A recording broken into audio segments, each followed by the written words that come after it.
Today we're going to discuss a very important topic, I think, which is very, very close to the hearts of all those who look forward to creating a career in product management, right? So as the topic suggests, this is navigating a successful career in product management.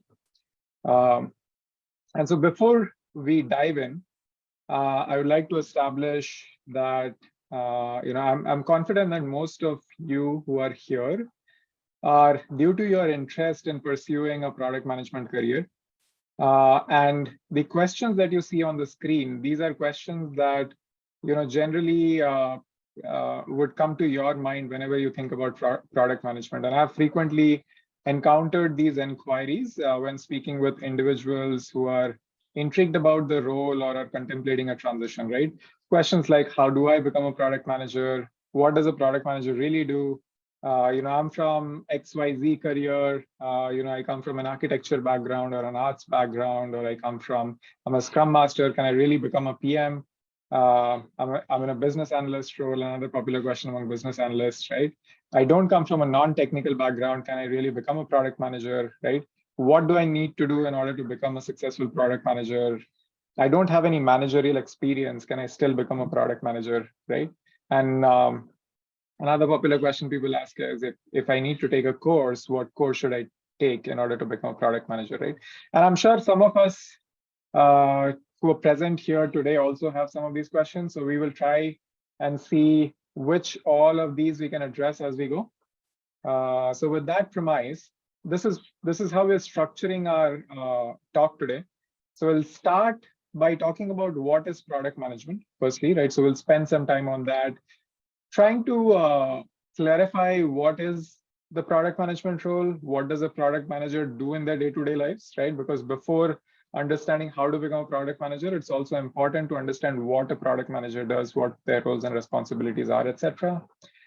Then we will look at now that we know about product management, how do we really take some intentional steps towards becoming a product manager, right? And then I'll talk through a roadmap that you can also follow, some actionable things that you can follow in order to become a product manager, right?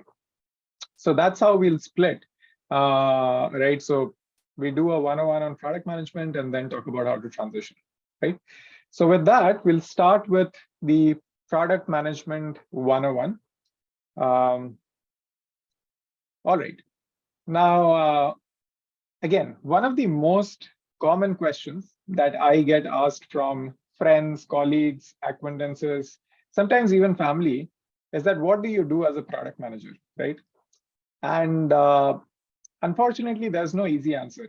If you go and speak with 5 product managers and ask them to define what product management is, I'm pretty sure you'll get 5 different answers with the same flavor, right? That is because the role itself is so dynamic and it changes from company to company and sometimes even within teams within the same company, right? For a very long time, PMs, and in fact, even now, right, but the definition actually came very long ago, PMs were called as the CEOs of their product, right? The chief executive officers in some ways. And while that definition still holds true to some degree, it has also been critiqued because a product manager does not really have any direct reports, unlike the entire company reporting into a CEO, right? But very briefly, product manager is someone who, not just is a CEO to some degree, where they define what the customers need, marry that with what the business needs, right? And then build a product that is worth launching. And then once they launch, they also look at how do I take this product and grow this product, right? So this particular Venn diagram that you see towards the right-hand side is a very, very popular Venn diagram when it comes to product management, right? Which says that product manager is somebody who sits in the intersection of user experience, technology, and business, right? So product manager should be somebody who is not necessarily an expert in any of these areas, but knows enough to bring all these several skill sets together and then deliver the product which is required by the customers, right? So one of the very important things about product management also is that you don't always need the fanciest product the most technologically advanced product in order to make a product successful, right? You need a product that solves the problem of a user in a meaningful way, right?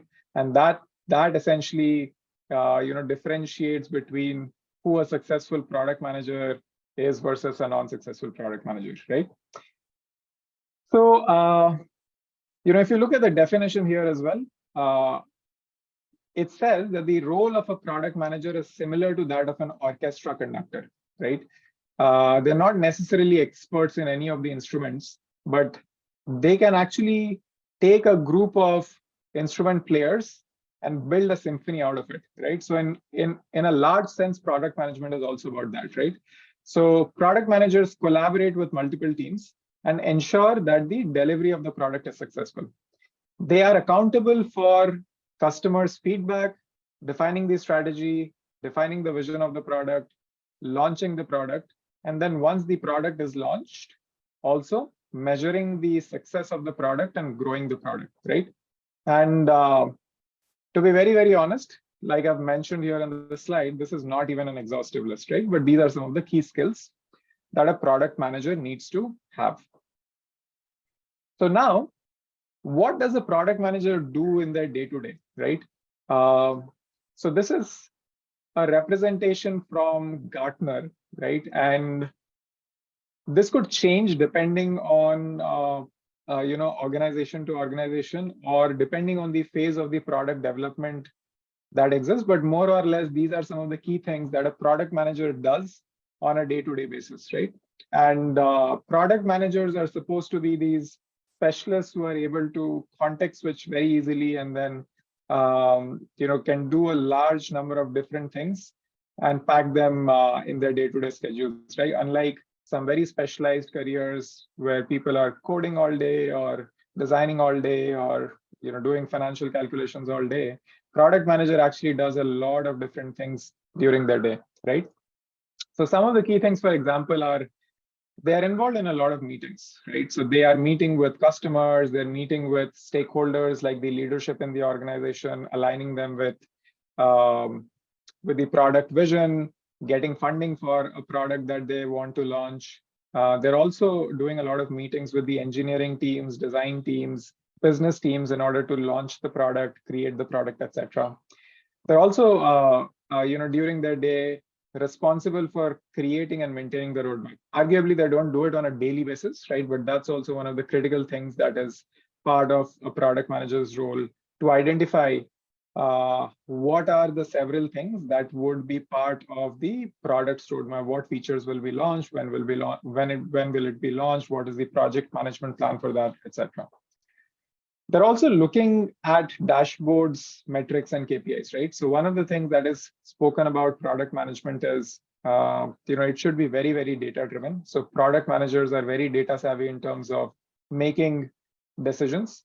In fact, one of the key quotes that is very popular in a product management world is, in God we trust, everybody else should bring data, right? So data becomes key, and product managers look at data on a day-to-day basis in terms of what's the engagement of the product, how much revenue is the product bringing, which part of the, let's say, the e-commerce funnel are most of my customers dropping off, right? So can I go and do some improvements around it, right? So such things. Product managers are also responsible for defining the priorities and building the backlogs, right? They are the people who are defining what needs to be built and in which order, right? And it's not that they are taking an overriding decision. They're basically creating that priority based on several factors, based on feedback that they've received from customers, based on the importance to launch a certain product to be competitive in the market and things like that, right? They also look at customer request feedback. They're also responsible for writing the requirements, right? So writing is also a key skill within product management, but they're defining these documents, skills, and writing them in order to make sure the entire organization is aligned towards whatever the requirements are, right? And they're also responsible. They're also working with designers in order to make sure the user experience is the best, right? And finally, to some degree, product managers also ensure that they're gating the quality of the products that they release. That doesn't mean that the teams that they work with doesn't have a testing team or a quality assurance team, but ultimately product managers are also responsible for ensuring that the basic high-level requirements that the customer has is met by the product, right? So for example, if you're launching a WhatsApp and people are not able to share pictures, it is the responsibility as a product manager to make sure that you're aware of it and you're testing that out, right? So there's the several things that product manager is trying to do throughout their day. So you can imagine, how they're juggling multiple balls throughout the day in order to get things done, right?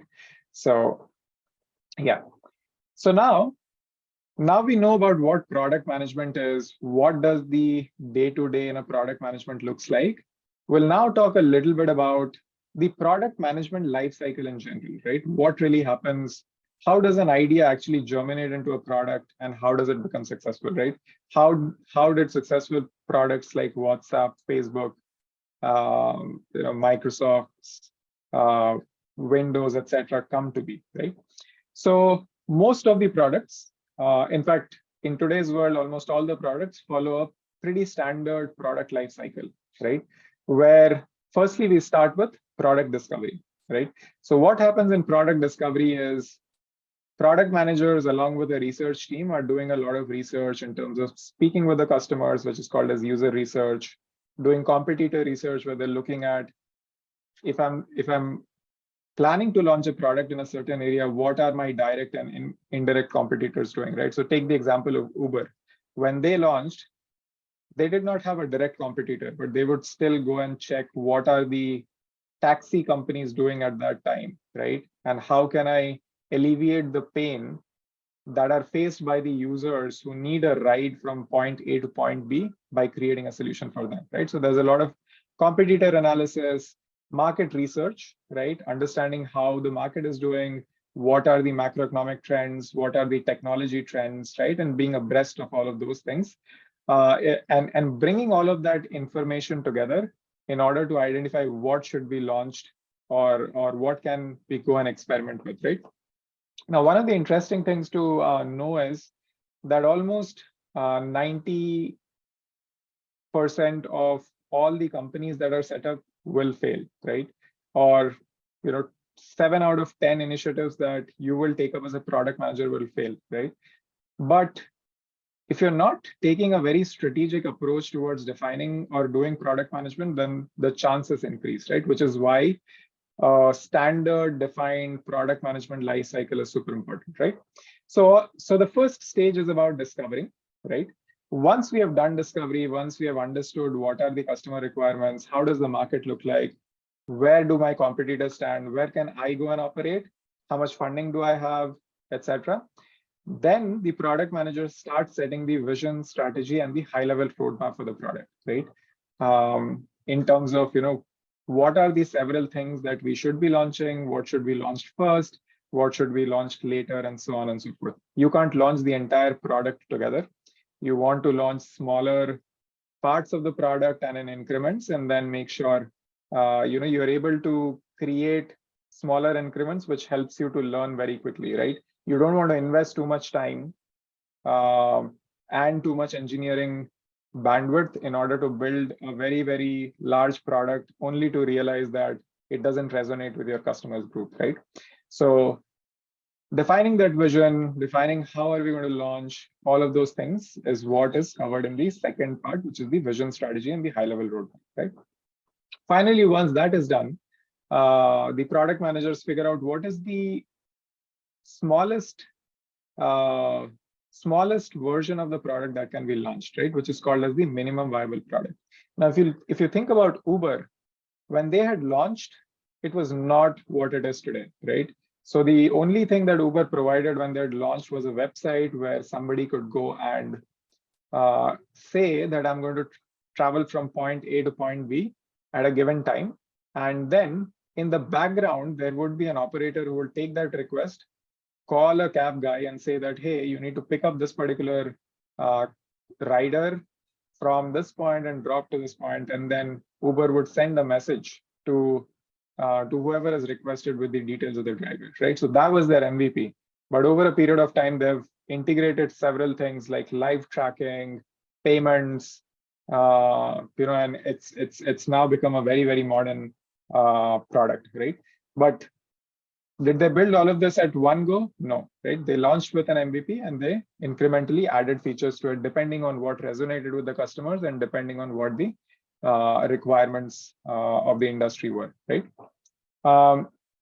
Then the fourth thing that happens is once you launch the MVP, and even during launching the MVP, you're basically working through an agile way of running sprints, making product increments, and then launching them periodically into the industry, right? After that, once you've launched the product, you're also looking at how is the product performing, right? And so a key part of that is metrics and analytics, right? So product managers essentially measure mainly two different kinds of metrics. One is the business metrics and one is the product metrics, right? So business metrics, for example, what is my revenue? How's my customer churn? How's my customer retention? Things like that. And then they would also look at product metrics, such as how many people are landing on my page? What is the amount of session time that the customers are spending on my product? If I'm in an e-commerce product, what is the total time that it takes for a customer to look at a listing of a product to ultimately check out and pay for the product, right? How many people are dropping off across the funnel, right? All of these things are super important for a product manager to understand how their product is doing, what kind of gaps exist, and what are the areas that they can go and tackle in order to improve the product, right? So that's what comes under metrics and analytics. And there are several popular tools that product managers use. To name a few which are popular, we have tools like Google Analytics, Mixpanel, Amplitude, Tableau, etc., which is used in order to track some of these metrics. Then product managers also work in order to take the product into the market, right? And there are several other teams that also work with the product manager. So teams such as product marketing, regular marketing, sales, etc., which define how do you take a product to market, right? Which is called as the go-to-market strategy. This is where the product manager is defining where do I launch the product, right? Do I launch it across the entire country, or is there a specific region where I have most of my customers, where I think the customers have the ability to pay, right? How do I launch it? What are the channels that I choose in order to promote my product? Should I promote this on YouTube?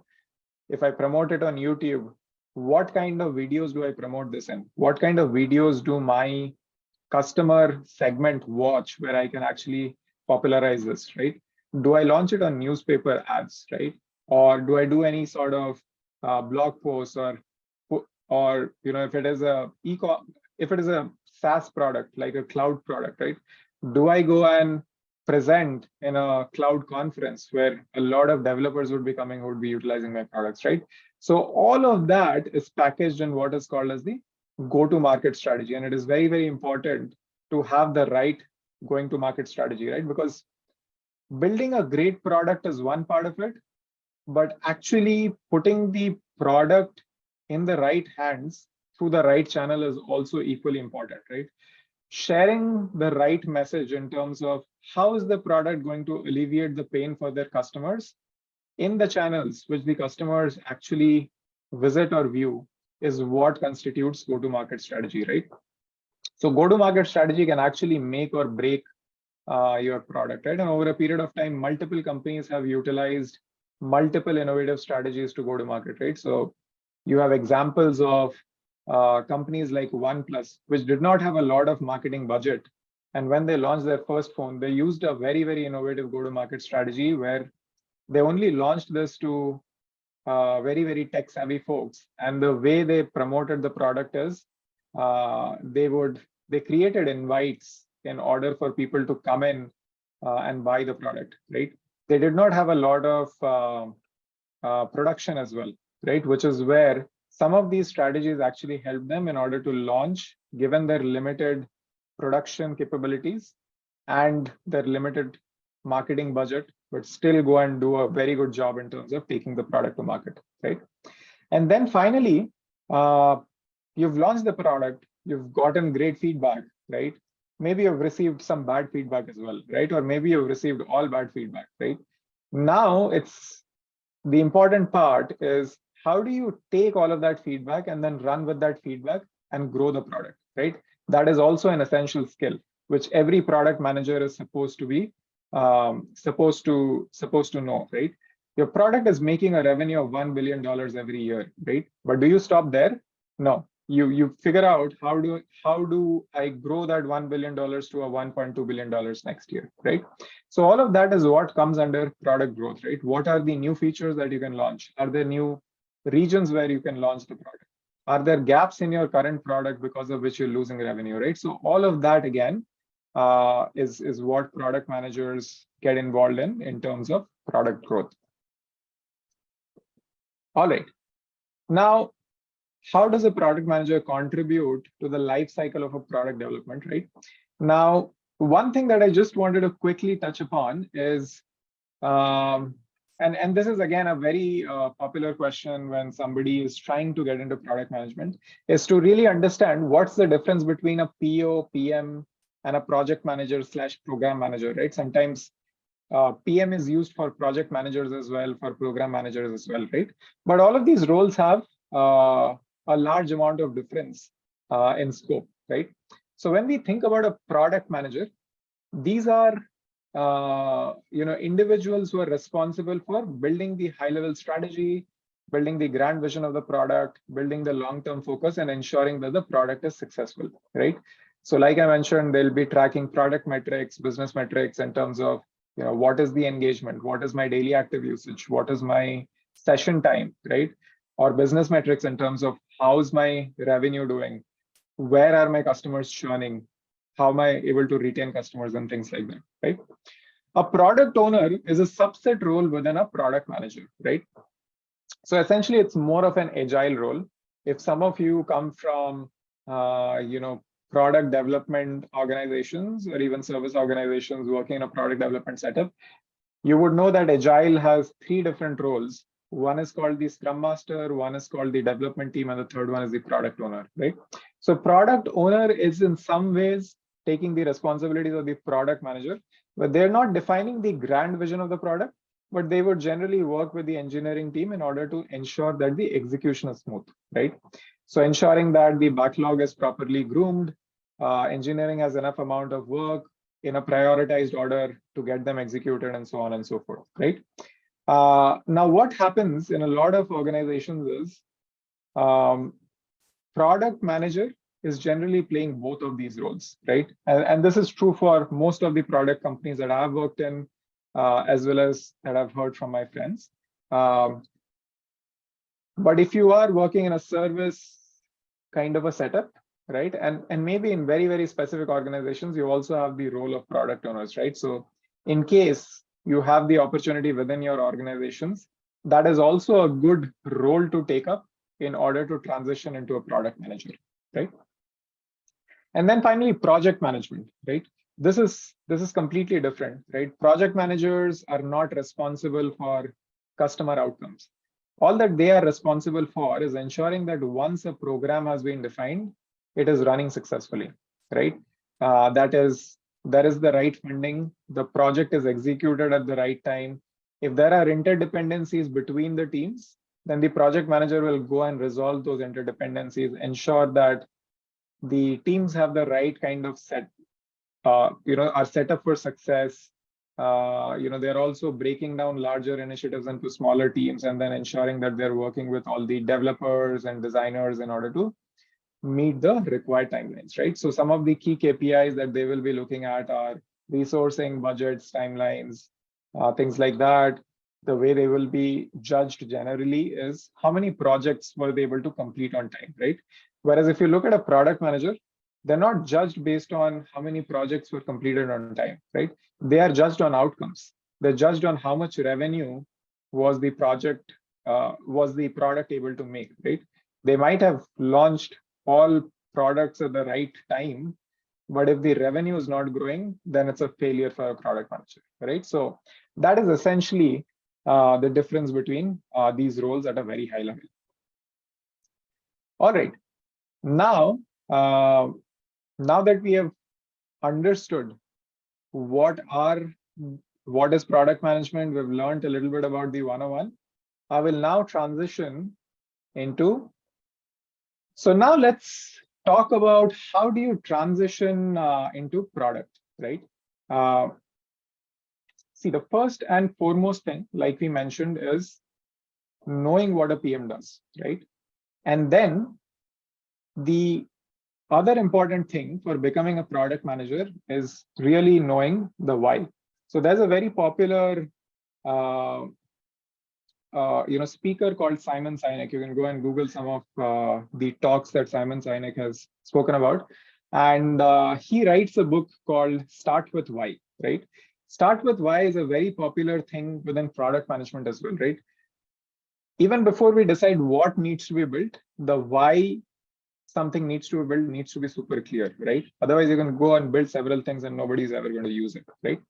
Similar to that, building a career is also a lot like product management, right? Where as a person who is planning to transition into the product management world should know very, very clearly why becoming a product manager for them is super important, right? So that is very critical before you plan your transition steps, right?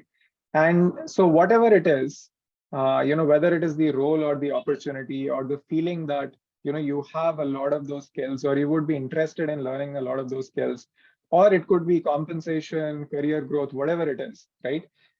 Knowing your why is very clear, because once you know your why, you can become very intentional about the how and the what part of it, right?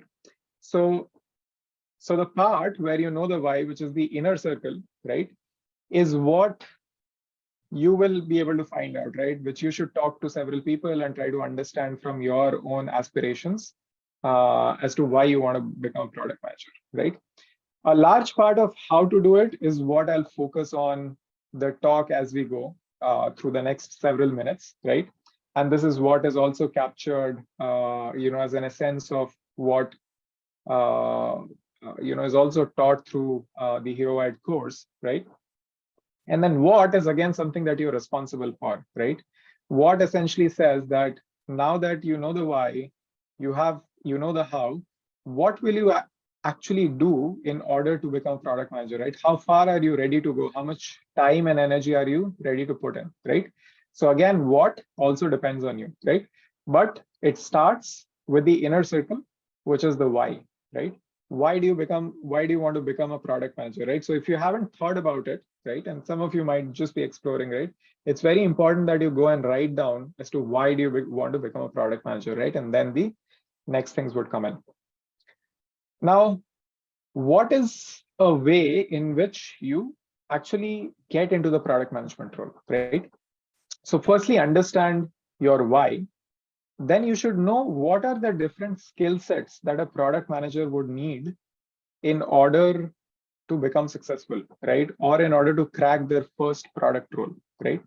And irrespective of the industry or the job that you come from, there is a high chance that you would already be experts in one or the other skill that a product manager requires, right? You might be good at technology, or you might be good at project management, or you might be good at talking to users, or you might be great at user empathy, or you might be great at design, right?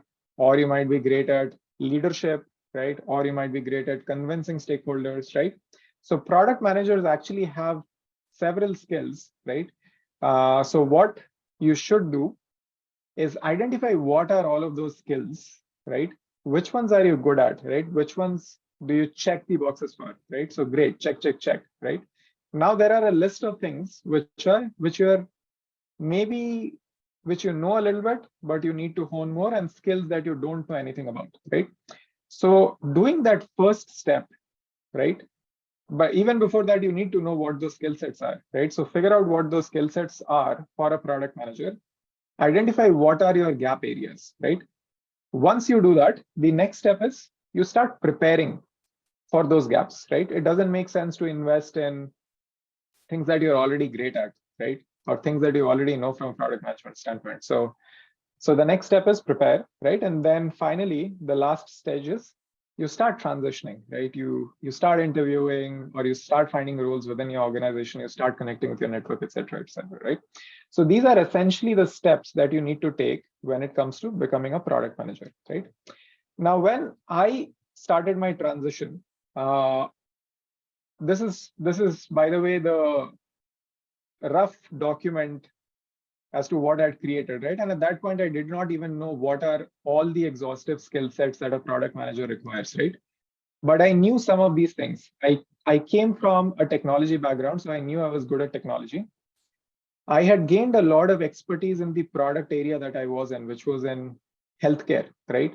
So I had good industry knowledge, which made me, which is also a required skill when it comes to product management, right? So whether you come from a financial industry, a technical industry, a healthcare industry, an automobiles industry, right? Every industry requires product managers, right? And so being strong in that industry gives you a little bit of an edge when it comes to cracking a role in such kind of organizations, right? I was also good at data. I knew I was good at communication, stakeholder management. I came from a consulting background, so I was good at stakeholder management.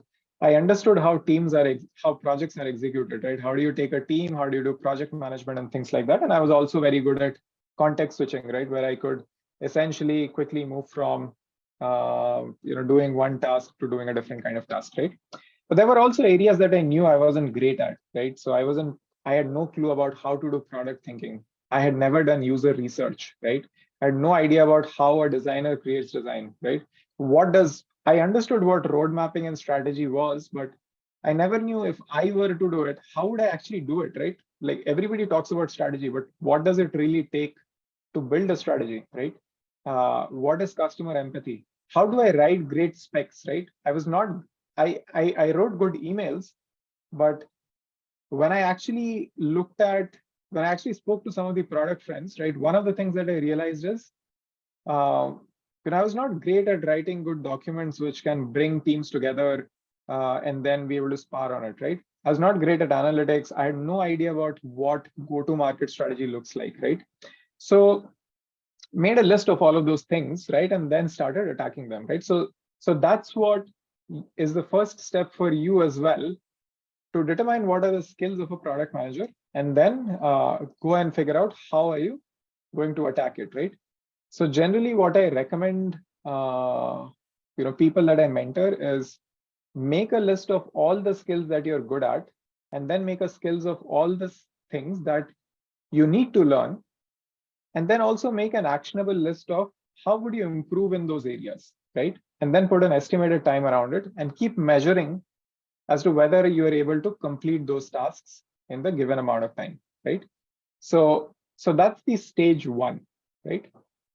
The next stage is prepare, right?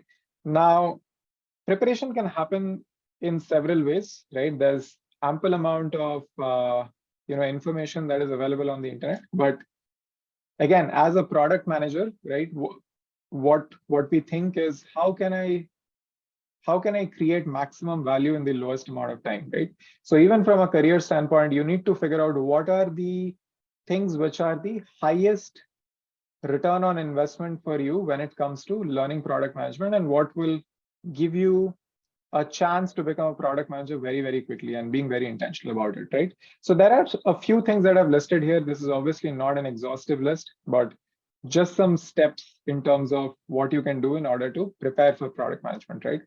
So one of the things obviously is you can attend a structured course, right? A structured course gives you, it distills the information that is required for you to learn. It dives deep into certain areas and then teaches you. And then, some of the courses like Vired bring in a lot of industry experts who are talking from their industry experience, right? Then the other thing is you do some mocks, you attend some real interviews in order to understand or get a flavor of how product management interviews are done, right? Product management is a lot about problem solving, right? How do you take a very, very ambiguous problem and distill it into smaller MVPs and then roadmap items and things like that, right? So it's also important, very similar to consulting, it's important for you to keep solving some problems, right? The other aspect of becoming or preparing for product management is keeping your ears to the ground and understanding what's happening in the industry, right? So this is what you need to do in terms of self-serve, right? And there are ample amount of good, podcasts, books that are available, which are super helpful, right? So listen to those podcasts, read some books, right? Whenever you're looking at a product, look at it from product lens, right? For example, if you see a change in Netflix, right, the way they have organized their screen, or if they've introduced a new payment methodology, right? Understand why Netflix might be doing it, right? What's the benefit they might be getting, right? So taking that critical lens and thinking about as a product manager as to what's happening in the background is also super important to develop that product design and product thinking, right?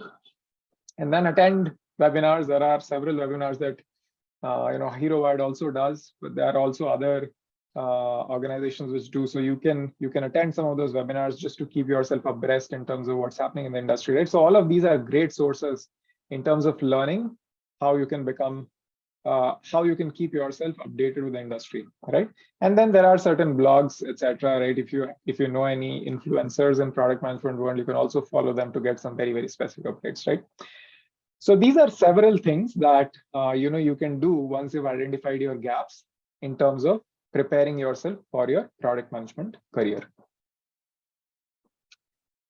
Now, how do you really, apart from learning, how do you expedite your career towards product management, right? So these are again certain softer things that you should keep doing. So I already spoke about focused skill development, which is you identify what are your gaps and then work towards them, right?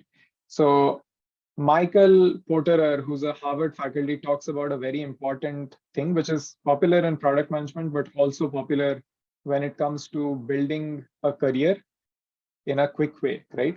What he says is the essence of strategy is choosing what not to do, right? And product managers are told that day in, day out, right? There'll be 1,000 things that you will get. The art of building the right focus, the right product is to get focused and focus on the things which are important, which means you'll have to say no to several things, right? By the way, this is what Steve Jobs also says, right? So that is the essence of focused skill development. You can't do everything, you can't read everything, right? So you need a structure, you need to understand what are your gaps, and you need to go and attack them, right? And yeah, so that's one, right?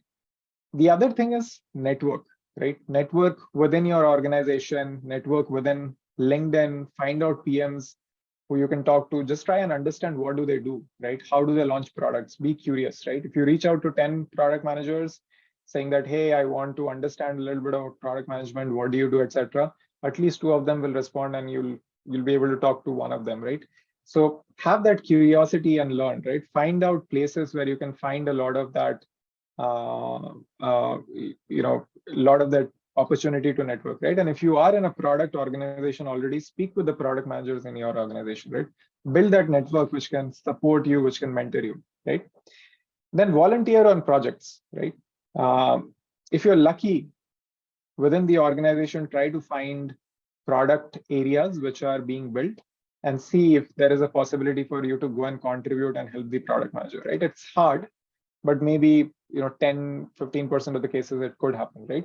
The other way is you could also find a group of friends, right? If you're lucky enough, you can gather a group of friends who are all interested in product management. Try to build a small app, right? There are a lot of no-code apps, or find some developer folks as well who can come along with you. Build an app and launch it on Google Play Store and see what is the process to build the product, what kind of response are you getting for the app, how did you launch the product, and things like that, right? So you can do several of those things, and they'll be very, very good artifacts or stories to talk about when you're cracking your first product management role, right? Then take additional responsibilities, right? If you are in an organization where there may not be product management as such, but you know that you need to perform several skills, right? Let's say one of them is stakeholder management, and your role does not have stakeholder management at this point, but you could ask and get that, right? Go and ask for those additional responsibilities and hone your skills in those areas, right? And then again, like I mentioned, attend some courses and workshops which are very, very focused and which can give you the right amount of information in the right kind of time to to improve your product management knowledge, right? Stay updated with the industry trends. And one of the best things, right, which by the way, I tell many people, but very few people actually do it, is building a product portfolio, right? Essentially, when you're cracking your first product role, it's a chicken and an egg problem, right? When you go and try to crack a product management interview, they'll say, where's your experience, right? Generally, if you don't have experience, you need to at least show enthusiasm. You need to show that energy. You need to show that vision that you can think like a product manager, right? And one of the things that could come very handy is building a portfolio. It could be a website or a PDF document that you've created, which displays your passion about product management, right? Where you can critique certain products, you can suggest, you can take some modern day products and suggest what are certain improvements that can be made on the product, right? Create a launch plan, think about how a product should be launched in a particular geography, etc., right? So you can do all of that, keep that ready, right? I'll not just prepare you for a product management role, but also give anybody who's willing to talk to you for a product management career an opportunity for them to see your enthusiasm, right? And that will differentiate you against many other such candidates who are trying to crack that role, right? So these are things, by the way, all of these things require intentional efforts. And I wouldn't say they're easy, right? They need investment in terms of time, money, efforts, right? But these are things which can really expedite your career into product management, right? Now, how do you really transition into product companies? Now, some of this is repetitive, but I'll speak about the things which are important, right? So, like I mentioned, the first thing, focus on the right skills. Everyone in their careers have some kind of product skills which they have, inculcated from their respective careers, but know where your gaps are and focus on them, right? Consistency, discipline, and hard work, right? Very, very important things, right? It is pretty similar to cracking any competitive exam, right? So when you're cracking your career as well, right? You can't spread your preparation for several years and then imagine that you'll have incremental growth, right? So figure out, choose that pocket, right? That these are the 6 to 12 months that I'm going to dedicate and I'm going to consistently work hard and learn the skills, right? And then make a transition. Be very, very deliberate about that, right? And during that period, network very widely, right? Find out mentors, find out friends of friends, find out people in your organization who can talk to you about product management, right? Get the help. Don't feel that you're all alone in this particular journey, right? It's building your career as a team sport, right? You need to rely on a lot of people who are going to help you. So do that, right? And then finally, the last point, right? Remember that it's a one-time thing, right? Making a career switch is a one-time thing. Once you've done it, then it's incremental from there, right? But you need to cross that chasm at some point, right? So you can do it, in 2 years' time, you can do it in 6 months, whatever you want to, right? But give it a very, very serious shot, because if you're really interested, if you know the why, if you are excited about product management, then please give it a serious shot, right? So yeah, with that, we're coming towards the last few slides, right? So all of that was how you can really create a roadmap for yourself towards building a product management career, right? Now, a softer point that I also wanted to touch upon is that a lot of us are not in product management organizations, right? Some of us might be in service-based organizations, right? So you can either look at switching to a product organization, or there are other software ways through which you can also transition, right? For example, you can become a product owner, which is an incremental step towards becoming a product manager. So you can look at roles. Service organizations generally have some product owner roles. I wouldn't say all, but some of them would have, right? So if you have the opportunity to transition into such roles, given your background, you can try that, right?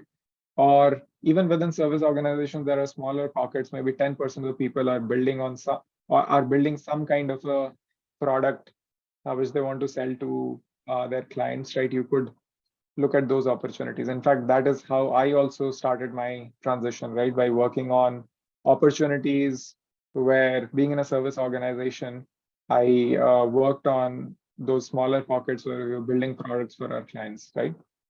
And then if you don't have either of these opportunities, you can also look at building some internal tools, accelerators, find out certain problem areas within the organization and propose that you're going to improve that, right? So take that initiative and go and make those improvements, right? All right. So like I mentioned, coming towards the close of my talk, and then I'll hand it over, right? Transitioning requires purposeful and focused dedication, but the rewards of being in a product management career are pretty interesting, right? I would say that I made a transition and I truly enjoy it, right? So if you really feel you're set for it, just make that intentional effort and then go for it, right? And finally, I'll leave you with one of my favorite quotes again. This is also popular in product management world, but I feel like it's also important when it comes to making a career transition, right? Which is this: the only way to win is to learn faster than everyone else, right? PMs are taught this every day, right? You can't be learning slower than what your competitors are, right? Then you'll be left out, right? We have examples of Nokia, Kodak, right, who were superseded by a lot of product organizations much younger than them, right? And that was because they could learn fast and they could adopt to the market very quickly, right? So even when it comes to career or learning product management, this is super important, right?